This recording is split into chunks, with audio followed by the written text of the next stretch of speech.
ದೇಹಿಗೆರವೇ ದೇಹವೆಲವೋ ದೇಹಿ ಭೂಪತಿ ಧರ್ಮಪುತ್ರನ ದೇಹವಾವಿದರೊಳಗೆ ನಿನ್ನ ಕುಮಂತ್ರ ಭಾಷಿತದ ಊಹೆಗೊಂಬುದೆ ಕಪಟದಿಂದವಗಾಹಿಸುವೆ ಸಾಕಿನ್ನು ಮೇಲಣಗಾಹುಗತಕಗಳೆಮ್ಮೊಳೆಂದರು ಜರೆದು ಸೌಬಲನ ಮೇಲೆ ಹೇಳುವುದೇನು ಸಾರಿಯ ಸಾಲು ಮುರಿದುದು ಸೆರೆಯ ಕಳವಿನ ಕಾಲು ಕೀಳ್ಗಳನಾರು ಬಲ್ಲರು ಕುಟಿಲ ಕೋವಿದರ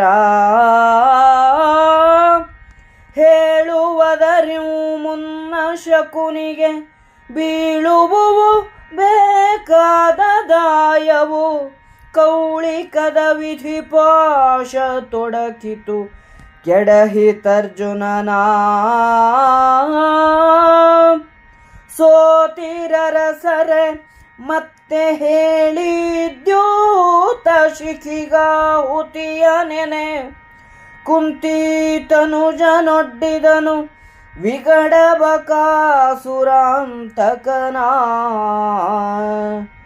ಆತುದೊಂದರೆಗಳಿಗೆ ಸೌಬಲ ಸೋತ ಧರ್ಮಜ ಗೆಲಿದ ಧರ್ಮಜ ಸೋತ ಸೌಬಲ ಗೆಲಿದನೆಂಬವಲಾಯ್ತು ಘನರಭಸ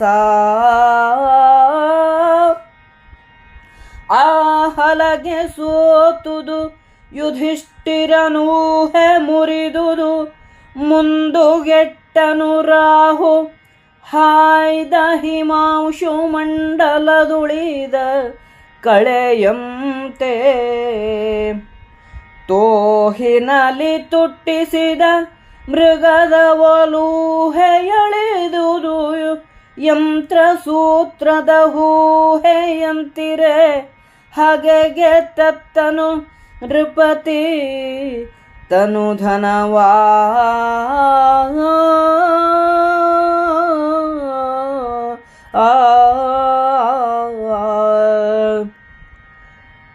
ಭೀಮಾರ್ಜುನರು ಎಲವೋ ಶಕುನಿ, ದೇಹವನ್ನು ಧರಿಸಿರುವ ಜೀವವನ್ನು ಬಿಟ್ಟಿರುವುದೇ ನಮ್ಮ ಅಣ್ಣನ ದೇಹಗಳು ನಾವು. ನಿನ್ನ ದುರ್ಮಂತ್ರದ ಮಾತು ಈ ಸ್ಥಿತಿಯನ್ನು ಅರಿದೀತೆ. ನೀನು ಎಲ್ಲವನ್ನೂ ಕಪಟ ದೃಷ್ಟಿಯಿಂದ ನೋಡುವೆ.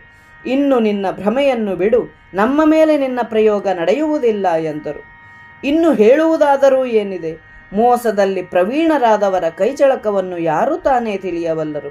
ಧರ್ಮನಂದನನ ಕಾಯಿಗಳು ಕಡಿದು ಬಿದ್ದವು. ಶಕುನಿಯು ಇಂತಹ ಗರತನಗೆ ಬೇಕೆಂದು ದಾಳಕ್ಕೆ ಹೇಳುವ ಮೊದಲೇ ಆ ಗರವು ಬೀಳುತ್ತಿತ್ತು. ಕ್ರೂರವಾದ ವಂಚನೆಯ ವಿಧಿಪಾಶವು ಕಾಲಿಗೆ ದೊಡಕಿಕೊಂಡು ಅರ್ಜುನನನ್ನು ಕೆಡವಿತು. ಅರ್ಜುನನನ್ನೂ ಧರ್ಮಜನು ಸೋತನು. ಶಕುನಿಯು, ಅರಸರೇ, ಸೋತಿದ್ದೀರಿ, ಜೂಜೆಂಬ ಅಗ್ನಿಗೆ ಮುಂದಿನ ಆಹುತಿ ಏನು ಹೇಳಿರಿ ಎನ್ನಲು ಧರ್ಮಜನು ಭೀಮನನ್ನು ಪಣವಾಗಿ ಒಡ್ಡಿದನು. ಒಂದರ್ಧ ಗಳಿಗೆ ಧರ್ಮರಾಯ ಗೆದ್ದ, ಶಕುನಿ ಸೋತ.